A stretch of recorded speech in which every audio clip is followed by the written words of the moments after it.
glasses on today, which means it's complicated stuff. So having a look at what you've done so far, some of you have really nailed and got to grips with this idea of how an atom will form an ion, but we still need to work with some more ideas to actually get it completely embedded.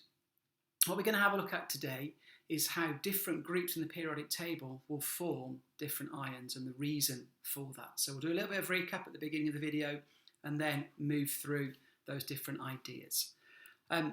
What you will need today would be a copy of the periodic table handy. So if you've got one of those, there's one attached to today's assignment if you would like to print that one off, or if you've got a copy on screen or in one of your exercise books, that's fine. It's just to be able to look at an element and see which group it's in. Pen and paper or a whiteboard or something so you can scribble some of the answers to the questions as we go through. Now, first thing, real basic recap, because it's always important as we get more into the structure of the atom to step back and remember what we're actually talking about. So here we have an element. That element is helium.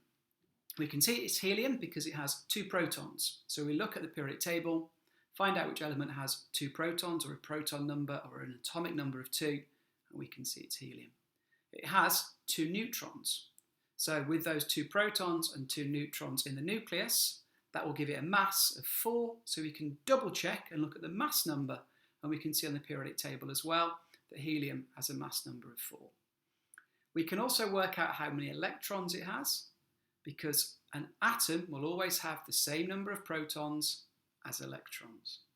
Now, I've been very specific how I say that. An atom has the same number of electrons as protons, because as we go further in today's lesson, you'll see that ions are different. They will have a different number of electrons. So that's the recap from what we've done so far. Now, with your pen and paper handy, what I'd like you to do is basically answer these 2 questions. So what is an ion and why do ions form? So pause the video, have a go at answering that, scribble out some ideas. There is a little hints box there with some key words that might help you through developing your answer. Okay, now you did work on this last week. I marked that work, I've fed back, you've seen the mark scheme. So an ion is an atom that has lost or gained electrons to form a charged particle. Why do those ions form? Ions form to gain a full outer shell, to achieve stability. And that should all be in your head, it should all be recapped. By using the words in that hints box, that would help form your answer and remind you that you need to talk about electrons being lost or gained to achieve that full outer shell. And the result of that would be a charged, either a negative or a positive particle. So that was a little bit of recap. Moving on for today's work. Now, we know that electrons are around the outside of the nucleus. We also know they are arranged in a specific way in different shells. For all of today's lesson, we are only concerned with the outermost shell. So you can see here, this atom has 2 electrons in the first shell, 8 electrons in the second shell, and 8 electrons in the third shell.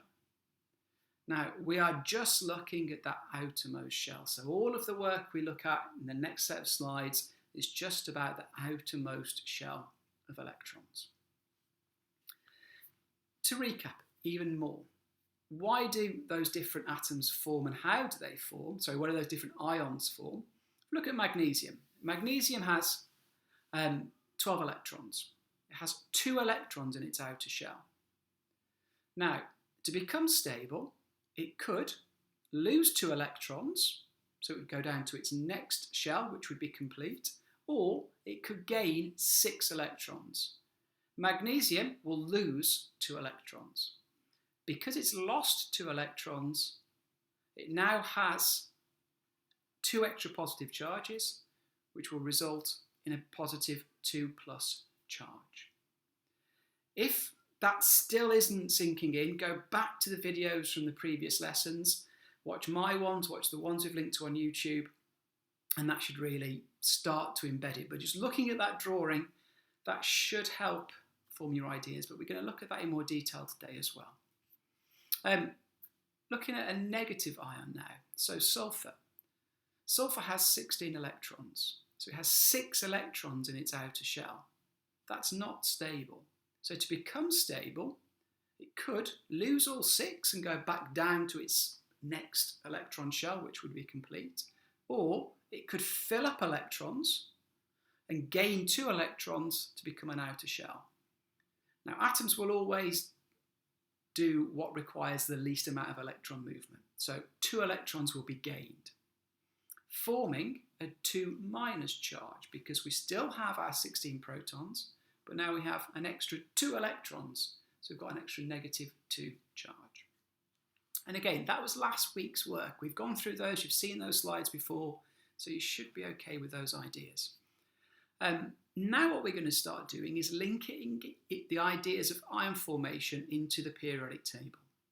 So to recap, the columns in the periodic table, so going down the periodic table, are the groups. So anything in group 1 will be going down in that column. Anything in group 2 will be going down in that column. Group 3, group 4, group 5, group 6, group 7 and group 0, or sometimes called group 8 or group 18, depending on which periodic table you're looking at.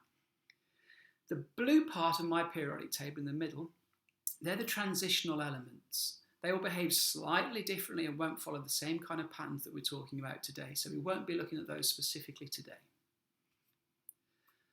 Now, the periodic table gives us lots of answers. So the really important clue that the periodic table gives us for this part of work is the group number tells us the number of electrons in the outer shell. So if we look at this slide here, everything in group 1 will have 1 electron in the outer shell. Everything in group 2 will have 2 electrons in the outer shell. So you can see as you go down group 2, 2 electrons in the outer shell. Everything in group 3 will have 3 electrons in the outer shell. And that pattern continues until we get to group 0.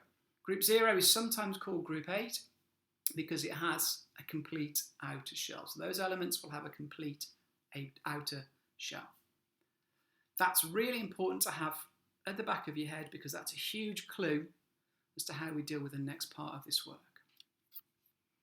Now, I've put this kind of help sheet together to try and form a way of working out how ions are formed. If you go through these steps every time you have to form an ion, you should always get the correct ion. So it's just a little crib sheet. So we're going to use this for the elements as we go through. So the first thing you need to do is have a look and see what group the element is in. So you look up to the top of the periodic table and there will be a number. So you will have to find your element on the periodic table, but you look up and you'll see the numbers across the top. The second thing is how many electrons does it have in the outer shell? We said on the previous slide that the group number will tell you the number of electrons on the outer shell. So if it's in group 1, it will have 1 electron in the outer shell. Group 2, 2 electrons. So far, step 1 and 2, really straightforward. Step 3, what will it do to get a full outer shell? Will it gain or lose electrons? Now, groups 1, 2 and 3 will all lose electrons. So that's something you have to learn and remember. Groups 5, 6 and 7 will all gain electrons. Again, that's a rule that you have to have embedded in your understanding. Now, you'll notice there's 2 little green dots there. There are 2 exceptions. Group 4, because it has 4 electrons in the outer shell and the total is 8, it's somewhere in the middle between losing electrons and gaining electrons. Now, group 4 can do either, depending on what it's bonding with, but it can also form a different type of bond, which is a covalent bond, which we'll be having a look at in the next topic. That is not assessed. Ionic compounds of group 4 is not assessed in this unit. Group 0 already has a full outer shell, so it won't gain or lose electrons to become stable. So we pick our element. We look at which group it is. We find out how many electrons are in the outer shell. We decide whether it will lose or whether it will gain electrons. Then we look at how many electrons it will lose. So if we're looking at the positive ions. If it's losing electrons, it will lose as many electrons as it has in the outer shell. That will then leave it with a positive charge of whatever that number of electrons gone is.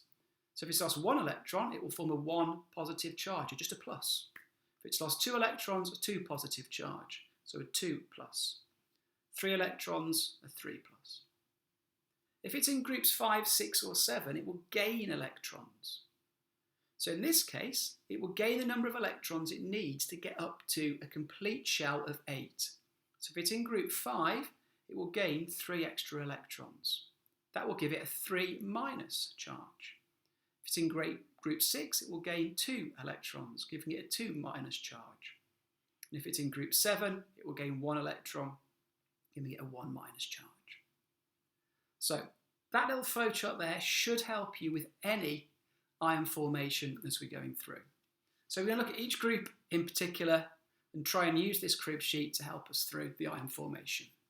So, looking at group 1, I've only put the first 2 elements there in the group as we're going down. So we've got lithium and we've got sodium.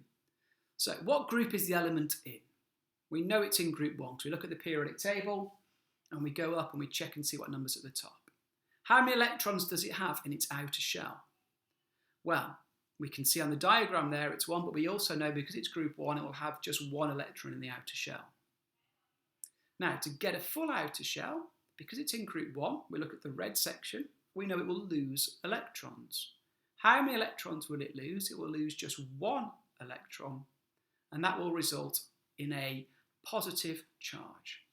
So sodium would form a positive charge, so we would write it like that, just an Na positive. And that's all we would need to do. And that would work for any element in group 1. So just to recap, we check what group it's in. The group number tells us the number of electrons in the outer shell. Then we need to know whether it will lose or gain electrons. So we look at if it's in group 1, 2 or 3, it will lose electrons. Groups 5, 6 and 7 will gain electrons. If it's losing electrons, it will lose the number of electrons it has in its outer shell. And that will then tell us what charge it has. The number of electrons lost will tell us what positive charge it's got. If it's gained electrons, it will gain the number of electrons it needs to get 8 electrons in the outer shell. However many extra electrons it's gained will tell us what negative charge the element has. We'll have a look at elements in group 2 now. So group 2, we can see, let's pick magnesium. Magnesium is in group 2. We check at the top of the periodic table and we can see it's in group 2. It has 2 electrons in the outer shell. Because it's in group 2, we know that it is going to lose electrons to become stable. It will lose those 2 electrons. That will mean it ends up forming a 2 plus ion. So we would write it, we'd write the element, and then we would write down Mg, 2 plus, just simply like that. And that would give us the charge on our ion. Moving through to group 3. Group 3, we use aluminium as our example. We look at the top of the periodic table, we can see it's in group 3. There are 3 electrons in the outer shell. You could go the long way and work this all out from the atomic number, tell you the number of electrons, do the electron arrangement, double check the number of electrons in the outer shell. But because it's group 3, it has 3 electrons in the outer shell. It will lose those 3 electrons and it will form a 3 plus charge. Just like that. So again, using this simple method, it should be really straightforward to work out whatever ion is formed. Now we get into the exceptions to the rule. So group 4. Because group 4 could lose 4 electrons to become stable or gain 4 electrons to become stable, it depends what it's bonding with, and that's additional complications that we don't get assessed on in this unit. It will also form covalent bonds, which we will be assessed on, but we'll learn about those in another set of lessons. So we're not going to be looking at group 4 today. Group 5, now we're going to see a change. So, phosphorus. We can see phosphorus, we find phosphorus on the periodic table. We look to the top of the periodic table, see it's in group 5. If it's in group 5, it will have 5 electrons in the outer shell. Now, what will it do to get a full outer shell? It's not group 1, 2 or 3, so it's not going to lose electrons. It's going to gain electrons. Because we're already on 5, so we'd either be losing 5 electrons or gaining 3 electrons. So the least electron transfer is to gain. Now, to get up to a full outer shell of 8, we'll need an additional 3 electrons.